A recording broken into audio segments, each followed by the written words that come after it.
మిత్రులందరికీ నమస్కారం. ఈరోజు మిత్రులు చెప్పినట్లు జనసేన పార్టీ 12 సంవత్సరాలు ఎన్నో ఆటుపోట్లని, ఎన్నో అవమానాలని, ఎన్నో కన్నీళ్ళని దిగమింగుకొని దిగ్విజయంగా 13వ సంవత్సరంలో అడుగుపెట్టడం జరిగింది. నేను ఇవన్నీ ఎందుకు చెప్తున్నానంటే, పూల పాన్పు లాంటి పవన్ కళ్యాణ్ గారి జీవితాన్ని వదులుకొని ఈ ముళ్ళ పొద లాంటి రాజకీయంలో ఆయన వచ్చి దుర్మార్గానికన్నా సన్మార్గుని మౌనము ఈ దేశానికి, రాష్ట్రానికి ఎక్కువ నష్టం చేస్తుందని చెప్పి నమ్మి రాజకీయాల్లోకి వచ్చారు. 2009లో స్థాపించబడిన చిరంజీవి గారితో స్థాపించబడిన ప్రజారాజ్యం ఆయన మంచితనం వల్ల, చిరంజీవి గారి వ్యక్తిత్వం వల్ల ఎంతోమంది గుంటనక్కలన్నీ కూడా ఆయన పక్కన చేరి ఆ పార్టీని మోసం చేసి నిర్వీర్యం చేసిన సందర్భంలో కొన్నేళ్ల కుటుంబం ఈ రాష్ట్రంలో ఎన్ని ఆటుపోట్లు ఎదురు చూస్తుందో మనమంతా చూస్తూనే ఉన్నాం. అటువంటి సందర్భంలో ఆయన పార్టీ పెట్టి మాకు ఎన్నో సందర్భాల్లో మా పార్టీ అంతర్గత సమావేశాల్లో పవన్ కళ్యాణ్ గారు చెప్పినారు, నేను పార్టీ పెట్టినప్పుడు కనీసం నా సోదరులను కూడా నేను నా వెంబడి రమ్మని నేను పిలవలేదు. ఏదైతే నా అకుంఠిత దీక్షతో నా ధర్మ పోరాటంలో నేను విజయం సాధిస్తానో దేవుడు నాకు తోడుగా ఉంటాడని నమ్మి ఆయన పార్టీ పెట్టి ఒక్కడే పెట్టాడు. ఈనాటి యువతకు నేను ఇచ్చే సందేశం ఏంటంటే, పవన్ కళ్యాణ్ గారి పట్టుదలను మీరు ఆదర్శంగా తీసుకోండి. ఎవరైనా పైన ఉండేవాడు పైన పెట్టడం వేరు, ఒక జీరోలో ఉన్న దీన్ని ఈరోజు ఈ రాష్ట్రానికి ఉప ముఖ్యమంత్రి హోదాలో, అందులో ప్రపంచంలోనే అత్యంత పవర్ఫుల్ ప్రధానంలో మన ముఖ్యమంత్రి నరేంద్ర మోదీ. అటువంటి నరేంద్ర మోదీ గారు కూడా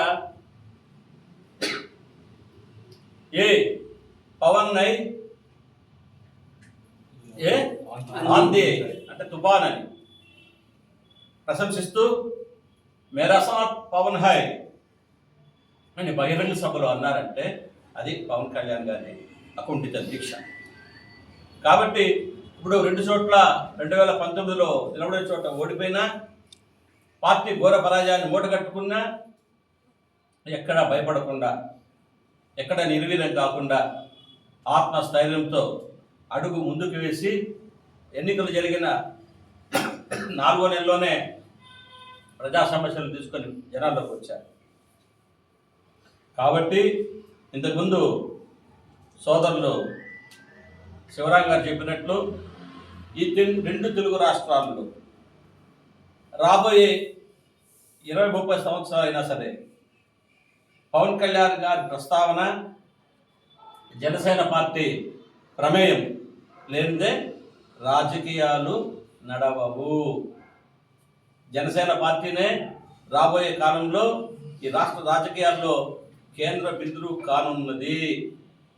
కాబట్టి మదనపల్లి నియోజకవర్గంలో కూడా ముఖ్యంగా ఇన్నాళ్ళు మేమంతా ఒక కుటుంబ సభ్యుల్లాగా, జనసైనికులంతా ఒక అన్నదమ్ముల్లాగా, అన్నా చెల్లెల్లాగా, అక్క తమ్ముళ్ళలాగా మేమంతా కష్టకాలంలో కూడా 2019లో మదనపల్లిలో నా భార్య స్వాతి పోటీ చేసి మేము పరాజయాన్ని మూటగట్టుకున్నా ఎక్కడ వెనకడు వేయలేదు. మేము ఒకటే అనుకున్నాం, పవన్ కళ్యాణ్ గారినే ఆదర్శంగా తీసుకున్నాం.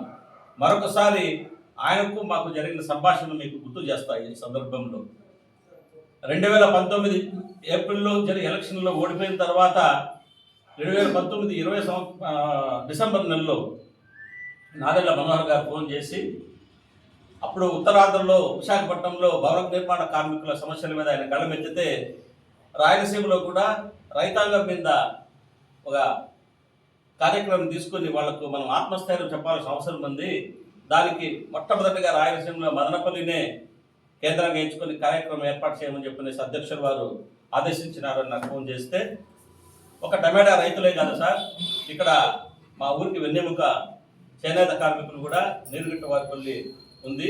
వాళ్ళ సమస్యల మీద కూడా ప్రస్తావించాలనేసి మేము కార్యక్రమం ఏర్పాటు చేసాం. ఆ రోజు ఎంత నిర్బంధం, పోలీసు వాళ్ళు పర్మిషన్ ఇవ్వమంటారు.